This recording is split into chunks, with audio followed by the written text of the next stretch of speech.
రహే సాయి ఈశ్వర్చారి, అమర్ రహే.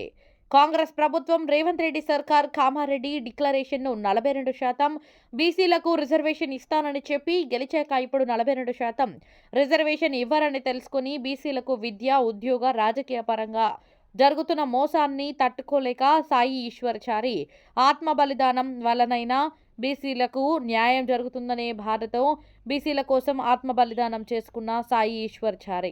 బీసీ రిజర్వేషన్ల కోసం ఆత్మ బలిదానం చేసుకున్న సాయి ఈశ్వర్చారి గారికి జవహర్ నగర్ బీసీల ఐక్యవేదిక అధ్యక్షులు మారోజు సోమాచారి ఆధ్వర్యంలో అంబేద్కర్ విగ్రహం వద్ద ఈరోజు అశ్రు నివాళులు అర్పించడానికి అన్ని కుల సంఘాల నాయకులు, ప్రజాస్వామికవాదులు, ప్రజాప్రతినిధులు, ప్రజలు అందరూ పాల్గొని అశ్రు నివాళులు అర్పించారు. రంగుల శంకర్ నేత. బీసీ బిడ్డ, ఆయనకు 3 పిల్లలు.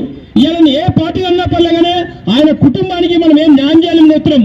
ఎందుకంటే 42% రిజర్వేషన్ రావాలని చెప్పేసి 2 కోట్ల బీసీల కోసం తారతయం చేసిన గొప్ప మహానుభావుడు ఈశ్వర్చారి, సాయి ఈశ్వర్చారి. ఆయన జగన్గుట్ట ఉంటాడు, డ్రైవింగ్ చేసుకుంటాడు. ఆయనకు 3 పిల్లలు. చాలా బాధాకర విషయం అంటే నేను ఏ పార్టీని అందేసుకోలేదు.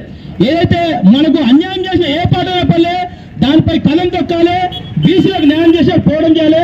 అదేవిధంగా అన్న సోమచారి ఒక చిన్న రిక్వెస్ట్, నా రిక్వెస్ట్ ఏంటంటే ఇది ఆర్ కృష్ణ అని దాని శ్రీమాన్ అని తీర్మానం వాళ్ళని ఫస్ట్ వాళ్ళ కుటుంబాన్ని న్యాయం చేయాలి మనం.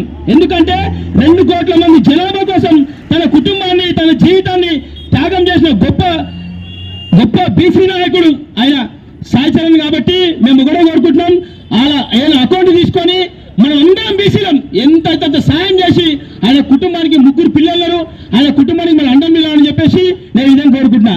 జై బీసీ, జై బీసీ, అమర్ రహే ఈశ్వర్చారి.